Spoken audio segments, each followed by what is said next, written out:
মা, ও মা, আমাকে ডাকছেন যে? বলুন মা, আমাকে কি বলবেন?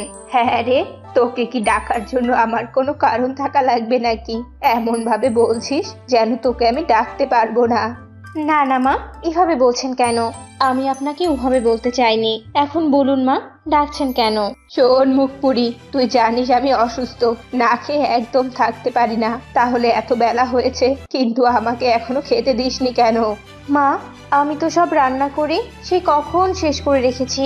আপনি একটু নিয়ে খান না মা। টিনার স্কুলে যাওয়ার সময় হয়েছে, মেয়েটাকে আমি রেডি করে দিচ্ছি। হায় হায় রে, আমাকে কিনা আজ এত বড় কথা শুনতে হলো। ছেলের বিয়ে দিয়েছি আমি কথা শোনার জন্য, তাই না? আর কাজ করার জন্য। আজ আসুক আমার ছেলে, বলবো তোর বউ আমাকে কিনা বলে কাজ করে খেতে। মা, আমাকে আপনি ভুল বুঝছেন মা। আমি আপনাকে ওভাবে বলিনি। আমি একটু ব্যস্ত মা, তাই আপনাকে আজ নিজেই খেতে বলেছি নিয়ে। হ্যাঁ হ্যাঁ, বুঝি আমি।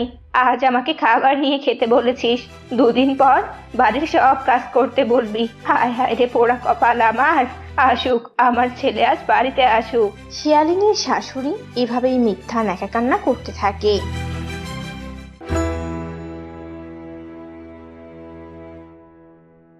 অনেকক্ষণ পর মিসকে বাড়িতে আসে। কি হয়েছে মা? তুমি এভাবে কান্নাকাটি করছো কেন? কি হয়েছে আমাকে বলো তো। বাড়িতে শেফালির সাথে আবার কিছু হয়েছে নাকি? নতুন করে আবার কি হবে? তোর বউ কি আর নতুন করে কিছু করে নাকি? পোড়া কপাল তো আমার, তাই ছেলের বউ আমাকে যত কথা শোনাতে আসে। মা, তুমি কান্নাকাটি না করে আমাকে খুলে বলো তো, তারপর আমি আর বিচার করছি। কি আবার হবে রে বাবা? তোর বউ আজকে আমাকে বলেছে নিজে থেকে কাজ করে খেতে, নয়তো এই বাড়ি ছেড়ে চলে যেতে বলেছে। কি? এত বড় সাহস!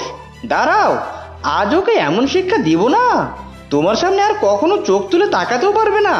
এসব বলে মিসকে শিয়াল রাগে ফুঁসতে ফুঁসতে তার স্ত্রী শেফালি শিয়ালিনীর কাছে যায়।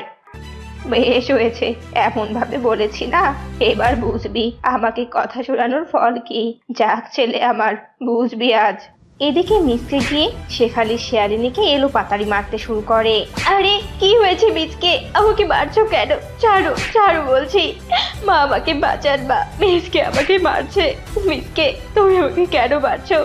আমাকে আর বেরো না। আমার যে লাগছে, ভীষণ লাগছে আমার। শিয়ালিনী এত করে বলার পরও মিসকে অনেক মারে। অনেক তো মারলে, এবার তো আমাকে বলো আমি কি অপরাধ করেছি তোমার সাথে, যার জন্য তুমি আমাকে এত কষ্ট দিলে, এত মারলে আমাকে? তোকে মারবো না তো কি করবো শুনি? তোর সাহস হলো কি করে আমার মাকে কাজ করতে বলার? তোকে বিয়ে করেছি কি বসিয়ে সাজিয়ে খাওয়ার জন্য? তুমি ভুল ভাবছো মিসকে, আমি মাকে এইভাবে বলিনি। দেখেছিস বাবা, দেখেছিস তোর বউ তারপরে আমাকে মিথ্যেবাদী বলছে। আমি মিথ্যে কথা বলছি? এই দিন কিনা আবার দেখতে হলো। তুমি আর কেঁদো না মা, তুমি আর কেঁদো না। আমি জানি তুমি মিথ্যে বলছো না। এই মুখপুরি শোন, যদি আর কখনো মায়ের মুখে কোনো নালিশ শুনেছি, তাহলে সেদিন হবে তোর শেষ দিন। এসব বলে তারা চলে যায়।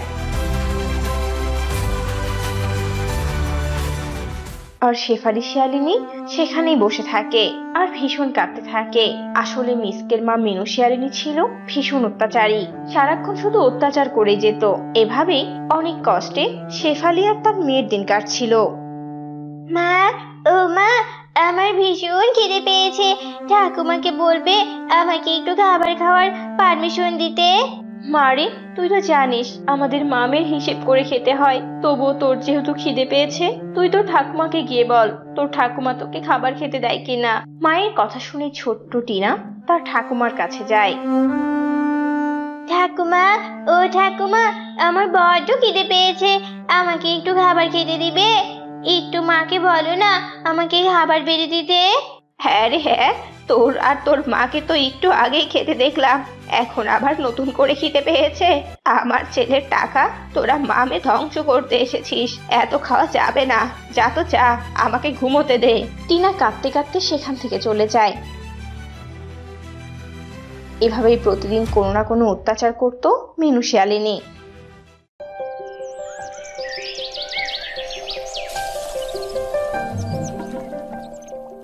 মাসিমা, ও মাসিমা, বাড়িতে আছো? আরে বাঘিনী যে, এসো এসো, বসো। হ্যাঁ মাসিমা, তোমার সাথেই গল্প করতে চলে এলাম।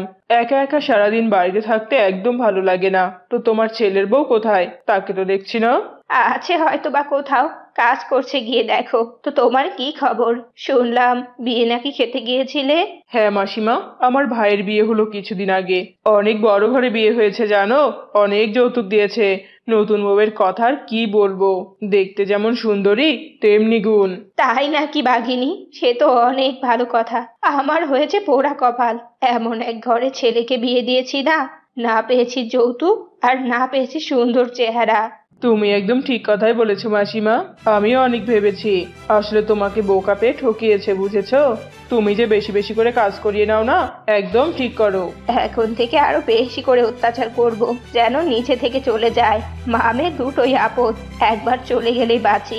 আমি আমার ছেলেকে আবার বিয়ে দিব। মিনু শিয়ালিনী এভাবেই বলছিল, আর বাঘিনীও কিছু আশকারা দিয়ে সেখান থেকে চলে যায়। এভাবেই দিন কাটছিল। একদিন মিসকে মন খারাপ করে বাড়িতে আসে। কি হয়েছে মিসকে, তুমি এমন মন খারাপ করে আছো কেন? কি হয়েছে তোমার? সকালেই তো খুশি মনে তোমাকে কাজে যেতে দেখলাম। আমার ব্যবসায় অনেক বড় ক্ষতি হয়ে গেছে, আমি একেবারে নিঃস্ব হয়ে গেলাম। কি বলিস কি রে বাবা? এবার তবে কি হবে রে বাবা? আমাদের সংসারটা চলবে কি করে? কি উপায় বের করবি, ভাবলি কিছু?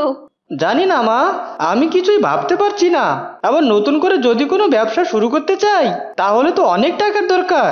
এই মুহূর্তে আমি এত টাকা কোথায় পাবো? কোথায় আবার? তোকে আমি আবার বিয়ে দিব একটা, আর যৌতুক নিয়ে তুই আবার ব্যবসা শুরু করবি। মা, আপনি কি পাগল হয়ে গেছেন নাকি? আমরা থাকতে আপনি কি করে ভাবছেন আপনার ছেলেকে আবার বিয়ে দেওয়ার কথা? চুপ কর মুখ পুরি। তাহলে কি এখন আমার ছেলে নিঃস্ব হয়ে যাবে নাকি? তাহলে তুই তোর বাপের বাড়ি থেকে যৌতুক নিয়ে আয়। না না মা, আমি এত টাকা কি করে আনবো? আমার যে সামর্থ্য নেই বাবার। মিসকে, তুমি কিছু বলছো না কেন? মা তো ঠিক কথাই বলেছে, তোমাকে বিয়ে করে তো কিছুই পাইনি। যৌতুক না নিয়ে এলে আজকে মা মেয়ে আমার বাড়ি থেকে বের হয়ে যাবি। মিসকে এভাবেই বলে, আর শেফালি যৌতুক আনতে না চাইলে মিসকে ভীষণ মারতে থাকে শেফালি শিয়ালিনীকে। মার বাবা মার, মেরেই ফেল, তাহলে আপদ দূর হয়ে যাবে। এরপর তারা মা ছেলে সহ ওদের ভীষণ মারতে থাকে। একসময় মার খেয়ে শেফালি মাটিতে অজ্ঞান হয়ে পড়ে যায়, আর টিনা মায়ের পাশেই কাঁদতে থাকে। বাবা মিসকে, এবার কি হবে? শোন, কেউ জেনে যাওয়ার আগে চল, একে আমরা নদীতে ফেলে আসি। তুমি ঠিক কথাই বলেছো মা। এরপর ওরা মা মেয়েকে নিয়ে নদীর ধারে যায়, আর গিয়ে দেখে একটা নৌকার উপর বাঁশের ঘর পানিতে ভাসছে। বাবা মিসকে, এটা আবার কেমন ঘর? এক কাজ করি, চল এই ঘরে রেখে যাই। নৌকা ভাসতে ভাসতে একদিকে চলে যাবে, আর সেখানেই ওরা না খেয়ে মরে যাবে। হ্যাঁ হ্যাঁ, তুমি একদম ঠিক বলেছো, তবে চলো তাই হোক। মিনু শিয়ালিনী আর মিসকে মিলে তাদের নৌকায় বাঁশের ঘরে রেখে যায়, আর টিনা তখনও মায়ের পাশে কাঁদতে থাকে। এভাবেই নৌকা ভাসতে থাকে। এক সময় একটা পরী চলে আসে নৌকায়। কাঁদছো কেন তুমি? আর এই ঘর তো আমার, তোমরা এখানে এলে কি করে? এরপর টিনা সবটা খুলে বলে। কেঁদো না ছানা, তুমি একদম কেঁদো না। তোমার মাকে আমি সুস্থ করে দিচ্ছি, আর তোমার ঠাকুমাকে আমি শাস্তি দিব।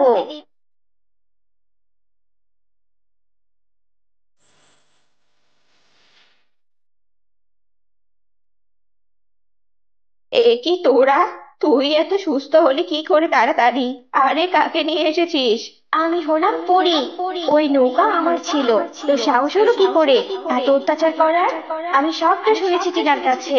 এবার তোমাদের আমি মেরেই ফেলবো। না না পরি, তুমি আমাদের কোনো ক্ষতি করো না। আমি তোমার পায়ে পড়ছি, আর কখনো অত্যাচার করব না।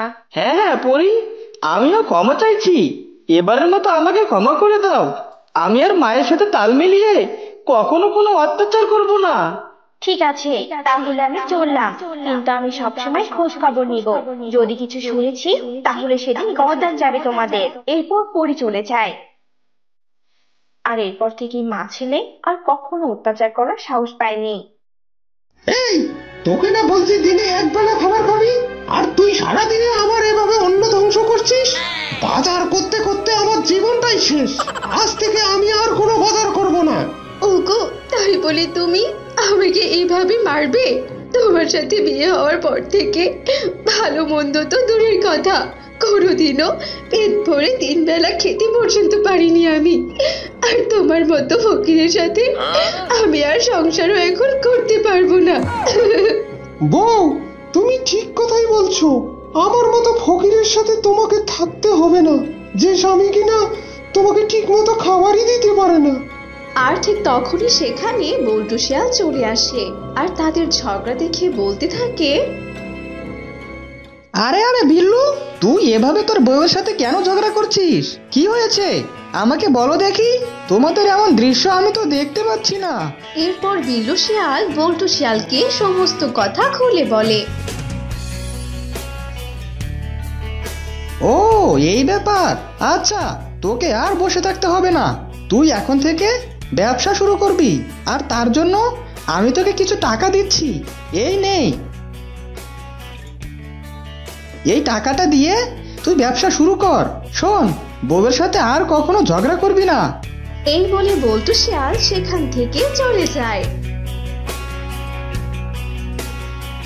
ওগো, তুমি এখনই এই টাকা দিয়ে একটা ব্যবসা শুরু করো। এই টাকা কোনো বাজে কাজে ব্যবহার করো না গো। কিছুক্ষণ পর,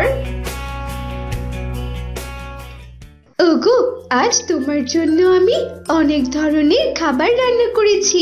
এই দেখো, টেবিলে সব সাজানো রয়েছে। তোমার যেটা পছন্দ হয় তুমি সেটাই খেতে পারো। আরে বাহ বউ, তোমার তো আজকাল বেশ উন্নতি হয়েছে। খাবারের ঘ্রাণটাই তো মনে হচ্ছে আজ খাবারগুলো অনেক সুস্বাদু হবে। বউ পেয়েছি মনের মতো। হয়েছে হয়েছে, আর মুলাপাপ না দিলেও চলবে তোমার। বুঝতে পেরেছো তো আমার রান্না যে কত ভালো, তা আমি খুব ভালো করেই জানি। এবার তুমি খেয়ে নাও তো দেখি। তোমার খাওয়া শেষ হলে আমি বাকি কাজগুলো করা শুরু করব। আরে বউ, তুমি একদম ভেবো না, আজ আমি সব খাবার খেয়ে ফেলবো। আর তখনই সেখানে একটি ছোট্ট মেয়ে আসে আর কাঁদতে কাঁদতে বলে, আঙ্কেল আঙ্কেল, আমাকে কিছু খেতে দিবেন? আমি যে খেতে চলে আর হাঁটতে পারছি না। মনে হচ্ছে আমি বুঝি এক্ষুনি মরে যাব। আমার সৎমা আমাকে বাড়ি থেকে তাড়িয়ে দিয়েছে। আহারে মা, তুই আমার কাছে আয়। এতটুকু একটা বাচ্চার উপর কোনো মা কি এভাবে অত্যাচার করতে পারে? সত্যি এই পৃথিবীটা বড় নিষ্ঠুর। মারে, তুই আমার কাছে আয়, এখানে বস। কিন্তু আঙ্কেল, আমি তো আপনার সাথে বুঝতে পারবো না। আমার মতো এতিম গরিব করে মেয়েকে আপনি কি না আপনার সাথে বসাবেন? আরে আরে মামুনি, তুই তো আমার মেয়ের মতোই। আর আজ থেকে তুই আমার মেয়ে হয়ে এই বাড়িতে থাকবি। তোর সৎ মায়ের কাছে তোকে আর যেতে হবে না। বউ, আমার মেয়েকে তুমি তোমার নিজেতে খাইয়ে দাও। খা মা, খা। সত্যি আমি আমার মাকে হারিয়ে নতুন মা পেয়েছি। আর বাবা, তুমি তো আমার জান। এইভাবে কেটে যায় বেশ কিছুদিন। হায় হায়, এ কি সর্বনাশ হলো আমার। আমার ঘরে তো আগুন লেগে গেছে। কে কোথায় আছো? আগুন আগুন, আমার ঘরে যে সব পুড়ে গেল।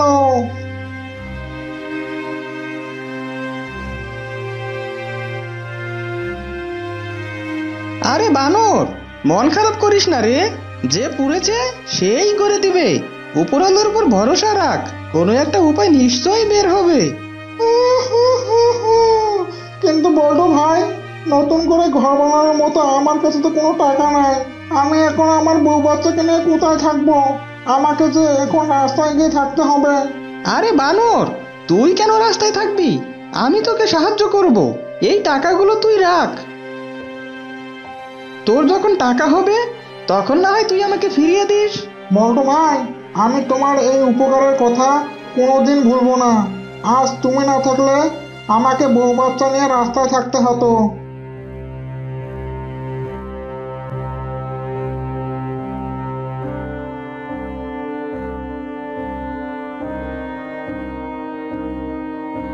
ওগো, তুমি কোথায় গিয়েছিলে গো? মেয়েটার গায়ে যে ভীষণ জ্বর এসেছে। আমি সেই কখন থেকে কপালে জল পড়তে দিয়েছি, কিন্তু দেখো না কিছুতেই যে ওর জ্বর কমছে না। তুমি তাড়াতাড়ি গিয়ে ডাক্তারকে নিয়ে এসো গো। বউ, আমি এক্ষুনি ডাক্তার আনতে যাচ্ছি, তুমি মেয়ের পাশেই থেকো। এই বলে বল্টু শিয়াল ডাক্তারকে ডেকে নিয়ে আসে।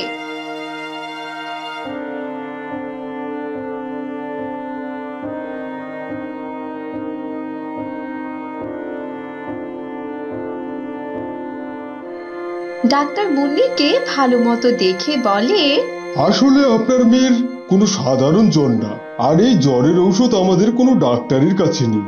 ওকে নিয়ে যত তাড়াতাড়ি পারেন শহরে নিয়ে যান, নইলে ওকে আর বাঁচাতে পারবেন না। তাহলে আমি আসি। এই বলে ডাক্তার সেখান থেকে চলে যায়। আর শিউলি বলতে থাকে, ওগো এখন কি করবে গো? তুমি তো ঘরে কোনো টাকাই জমিয়ে রাখো না, যা রোজগার করো সবই তো বনের অসহায় গরিবদের বিলিয়ে দাও। এখন এখন মেয়ের চিকিৎসা করার জন্য এতগুলো টাকা তুমি কোথায় পাবে? বউ, তুমি এত কেন ভাবছো? আমি যাদের এতদিন সাহায্য করেছি তারা আজ নিশ্চয়ই আমাকে এই বিপদের সময় সাহায্য করবে। তুমি এখানেই থেকো বউ, আমি যাচ্ছি।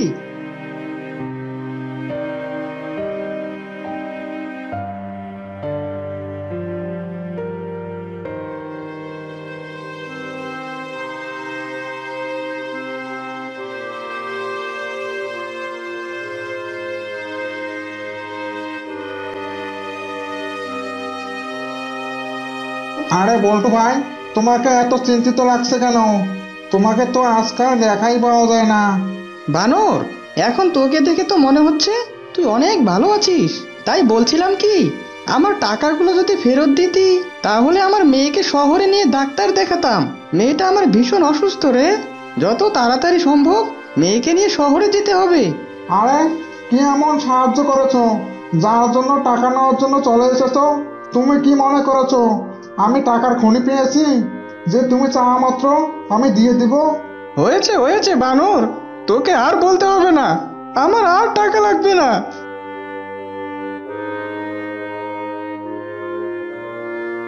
সত্যি অভাবে পড়লে বোঝা যায় কে আপন আর কে পর।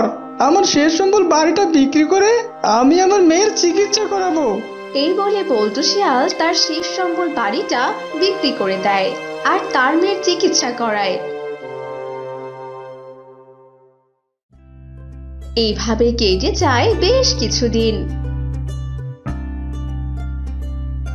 ওগো শুনছো, এতটুকু একটা মেয়েকে নিয়ে এইভাবে এই শীতের মধ্যে কিভাবে রাস্তায় থাকবো গো? মেয়েটার যে ভীষণ কষ্ট হচ্ছে।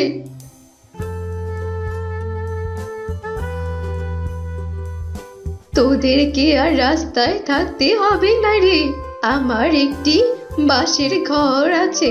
আজ থেকে তোরা আমার ওই বাঁশের ঘরেই থাকবি। সত্যি বুড়িমা, তুমি আমাদের অনেক বড় উপকার করলে।